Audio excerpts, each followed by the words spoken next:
ഇന്ന് നമ്മൾ ചെയ്യാൻ പോകുന്നത് ഓണാട്ടുകരക്കാരുടെ സ്പെഷ്യൽ ആയിട്ടുള്ള ഉണക്കക്കൊഞ്ച് മാങ്ങയാണ്. അപ്പോൾ അതിന് വേണ്ടിയിട്ട് 1 കപ്പ് ഉണക്കക്കൊഞ്ച് ഞാൻ എടുത്തിട്ടുണ്ട്. നന്നായിട്ട് കഴുകി എടുത്തിട്ടുണ്ട്. ആദ്യം തന്നെ നമുക്കിതൊന്ന് വറുത്തെടുക്കണം. പിന്നെ അതിലേക്ക് വേണ്ട നമ്മുടെ പ്രധാനപ്പെട്ട സാധനം മാങ്ങയാണ്. മാങ്ങ തൊലി കളഞ്ഞ് ഞാൻ കുറച്ച് നേരം ഉപ്പുവെള്ളത്തിലിട്ട് വെച്ചിട്ടുണ്ട്. ഇത് കുറച്ച് പുളിയുള്ള മാങ്ങയാട്ടോ. അതൊന്ന് കുറഞ്ഞ് കിട്ടാൻ വേണ്ടിയിട്ടാണ് കുറച്ച് നേരം നമ്മൾ ഉപ്പുവെള്ളത്തിലിട്ട് വെക്കുന്നത്. അപ്പോൾ ആദ്യം തന്നെ നമുക്ക് ഈ കൊഞ്ചൊന്ന് വറുത്തെടുക്കാം. കൊഞ്ച് വറുത്തെടുക്കാനായിട്ട് ഒരു പാൻ അടുപ്പത്ത് വെച്ച് ചൂടാക്കിയിട്ടുണ്ട്. അതിലേക്ക് നമുക്ക് ഈ കൊഞ്ച് ഇട്ട് കൊടുക്കാം. ഇത് നന്നായിട്ട് നമുക്കൊരു 5 മിനിറ്റോളം നന്നായിട്ടൊന്ന് വറുത്തെടുക്കാം. അത് നന്നായിട്ടൊന്ന് ക്രിസ്പി ആയിട്ട് വരണം. ഉണക്ക കൊഞ്ച് നന്നായിട്ട് മൂത്ത് വന്നിട്ടുണ്ട്. ഇനി ഫ്ലെയിം ഓഫ് ചെയ്യാം. ഇതൊന്ന് തണുത്തതിന് ശേഷം ഇതിൻ്റെ തലയൊക്കെ മാറ്റി നമുക്ക് അഴുക്കൊക്കെ കളഞ്ഞൊന്ന് എടുക്കാം. നമ്മൾ വറുത്ത് വെച്ച കൊഞ്ച് തണുത്ത് കഴിയുമ്പോൾ ജസ്റ്റ് ഇതുപോലെ കൈവച്ചൊന്ന് ആക്കി കൊടുത്താൽ അതിനകത്തുള്ള പൊടികളൊക്കെ അങ്ങ് മാറി കിട്ടും. പിന്നെ തലയൊക്കെ നമ്മൾ ഇതിനകത്തൊന്ന് മാറ്റിയിട്ടുണ്ട്. നമുക്കിത് മാത്രമായിട്ടൊരു പാത്രത്തിലേക്ക് ആക്കാം. ഇനി ഒരു ചട്ടി എടുക്കുക. അതിലേക്ക് നമ്മൾ വൃത്തിയാക്കി വെച്ചിട്ടുള്ള ഉണക്ക കൊഞ്ച് ഇട്ട് കൊടുക്കാം. പിന്നെ അതിലേക്ക് നമ്മൾ ഉപ്പുവെള്ളത്തിൽ ഇട്ട് വെച്ചിട്ടുള്ള മാങ്ങ തൊലിയൊക്കെ ചെത്തി കഷ്ണങ്ങളാക്കിയിട്ടാണ് ഇട്ട് കൊടുത്തിട്ടുള്ളത്. ഓവറായിട്ടുള്ള പുളി ഒന്ന് മാറ്റാൻ വേണ്ടിയിട്ടാണ്. പുളി ഇല്ലാത്ത മാങ്ങയാണെങ്കിൽ നമ്മൾ ഉപ്പുവെള്ളത്തിൽ ഇടേണ്ട കാര്യമില്ല. മാങ്ങ ഇട്ട് കൊടുത്തു. ഇനി ഇതിലേക്ക് ഞാൻ ചേർക്കുന്നത് ഒരു 10 ചെറിയ ഉള്ളി ഇതുപോലെ ചെറിയ കഷ്ണങ്ങളാക്കി ഒന്ന് മുറിച്ച് വെച്ചതാണ്. അതിൻ്റെ കൂടെ ഒരു 4 കാന്താരി മുളക് ഞാൻ ചേർക്കുന്നുണ്ട്.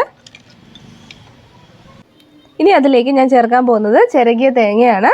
ഒരു തേങ്ങയുടെ പകുതി, അതായത് 1 മുറി തേങ്ങയാണ് എടുത്തിട്ടുള്ളത്. അത് നമുക്ക് ചേർത്ത് കൊടുക്കാം. ഇനി ഇതിലേക്ക് പൊടികൾ ചേർത്ത് കൊടുക്കാം. 1 ടീസ്പൂൺ മല്ലിപ്പൊടി, മുളക് പൊടി ചേർക്കാം. 1.5 ടീസ്പൂൺ മുളക് പൊടി, 1/2 ടീസ്പൂൺ മഞ്ഞൾപ്പൊടി, കുറച്ച് കറിവേപ്പില ഇട്ട് കൊടുക്കാം. 1 ടീസ്പൂൺ ഉപ്പ്. ഇതെല്ലാം കൂടി കൈവച്ചിട്ട് തന്നെ നന്നായിട്ടൊന്ന് മിക്സ് ചെയ്തെടുക്കുക.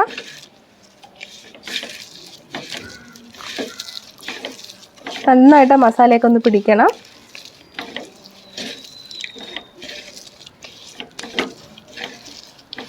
നമ്മൾ ഇതിനകത്ത് ഒരുപാട് വെള്ളമൊന്നും ഒഴിക്കില്ല. നന്നായിട്ടൊന്ന് മസാല പിടിപ്പിക്കാം. കൈ വെച്ചിട്ട് നന്നായിട്ട് മസാലയൊക്കെ തേച്ച് പിടിപ്പിച്ച് നന്നായിട്ടൊന്ന് മിക്സ് ചെയ്തെടുത്തിട്ടുണ്ട്. ഇനി ഇത് വേവാൻ ആവശ്യത്തിന് ഒരല്പം വെള്ളം, നമുക്ക് ആ മാങ്ങ ഒന്ന് വെന്ത് കിട്ടിയാൽ മതി. ഒരല്പം വെള്ളം ചേർത്ത് കൊടുക്കാം. ഇനി ഇത് മൂടി വെച്ചിട്ട് നന്നായിട്ടൊന്ന് വേവിച്ചെടുക്കാം. ഗ്യാസ് ഓണാക്കിയിട്ട് ഒരു 10 മിനിറ്റ് ഒരു മീഡിയം ഫ്ലെയിമിൽ നമുക്കിതൊന്ന് മൂടി വെച്ച് വേവിച്ചെടുക്കാം.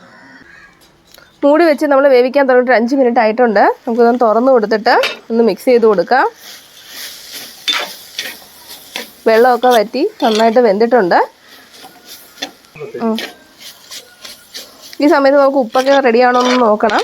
ഉപ്പൊക്കെ കറക്റ്റ് ഉണ്ട്. നമുക്കൊരു 5 മിനിറ്റും കൂടി ജസ്റ്റ് ഇതിനകത്ത് കിടന്ന് ഒന്ന് വെന്ത് വരട്ടെ.